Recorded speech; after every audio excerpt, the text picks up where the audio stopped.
If your company has a sales process, a procurement process, a contract management system, maybe a comprehensive CRM system, why don't you have a negotiation system for the one activity that actually decides whether deals live or die?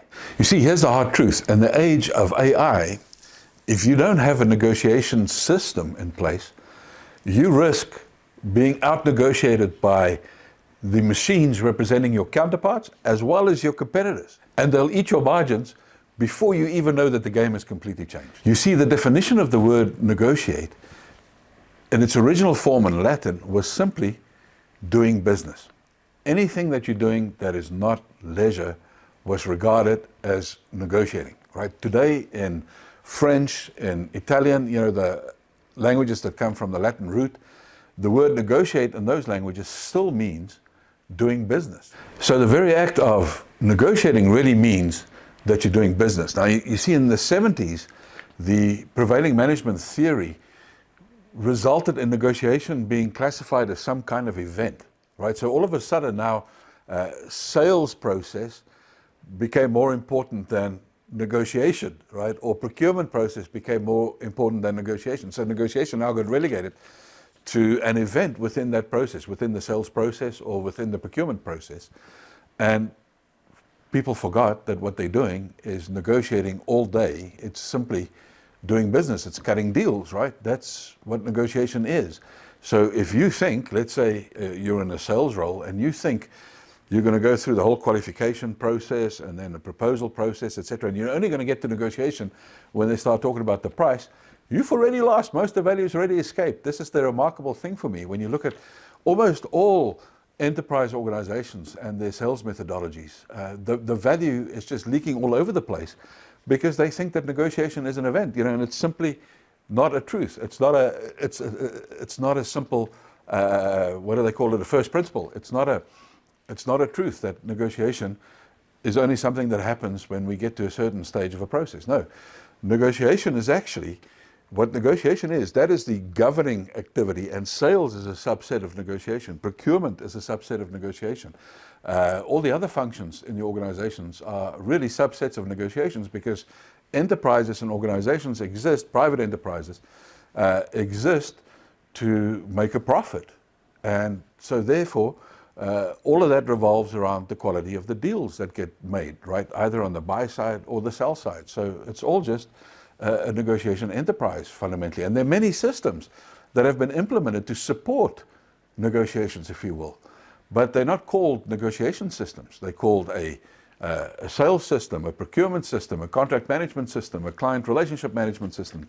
They don't necessarily support the interaction between people. Because you see, all these negotiation systems, so we already have some negotiation systems in place, but they only partly satisfy the need.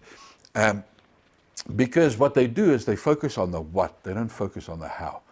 So when we talk about negotiation, it's not just about the facts and the figures and the numbers and the evidence and everything that supports the deal. It's about how we sequence that information, right? It's about how we paint the picture in the first place through understanding all the stakeholders to the transaction, how we decide on the messaging that we're going to take to this negotiation. What are the anchors? What are the reference points? What are the frame that we're going to associate with this engagement? All these things happen long before you get to the stage where you sit down and you hammer out specific contract terms, what would classically be called, a negotiation event, if you will. All these things happen early on in the process. The negotiation starts the first time that you interact with your counterpart because of the context that you create for that interaction, right? So you need a system. If you have a team or an organization that engages in any kind of deal making, which is true for most, certainly private organizations, then you need a system to support how you're going to be engaging, not just what you're going to be engaging on, right? And this is going to significantly improve the quality of your outcomes and reduce leakage. So what does a negotiation system look like? What does it do? It's something that contains a few elements, right? So first element is it needs a negotiation strategy, organizational strategy, or a team negotiation strategy. But simply put, it's a document that qualifies what the behaviors are that we will bring to the table when we negotiate. So we might reduce that, within our team or within our organization. We will always use a certain checklist to make sure that we thoroughly prepared for every negotiation. We will make sure we do a stakeholder analysis so that we know who all will be impacted by the outcome of this negotiation, both internally in our organization and externally. We, as a matter of policy or strategy, have identified maybe that these roles all have an impact on margin and therefore should be equipped with both skills and tools to protect and grow those margins.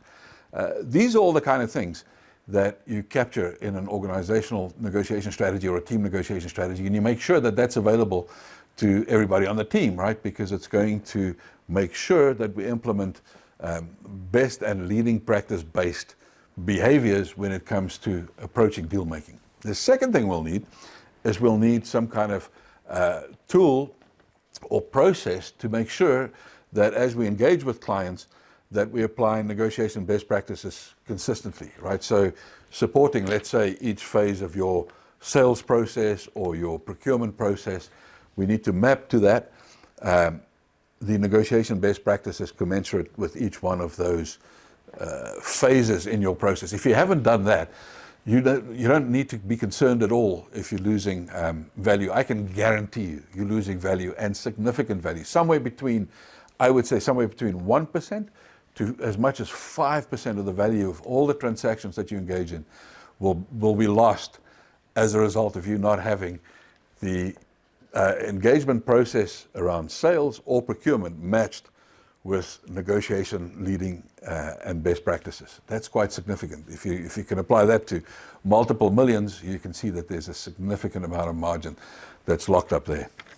Then you need some kind of preparation and review system, right? So checklist is what we used to use, manual form checklist. These days we use it in a digital format, of course.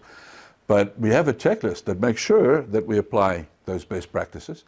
And secondly, what we do is we also use that checklist to debrief in a structured way the results of our negotiations and our deal making, right? How are you going to improve things if you don't debrief it? So the analysis of your existing performance is absolutely central to improving your outcomes. Once again, if that's something that you're not doing, easy way for you to unlock more margin.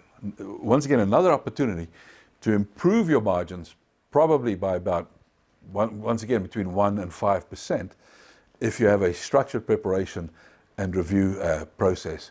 Because through doing that, you're going to identify opportunities to obviously adjust your process, to tweak your engagement process, and so improve the efficiency and the effectiveness of the way that you approach things. And the last point that you should have as part and parcel of your negotiation system is a knowledge base, right?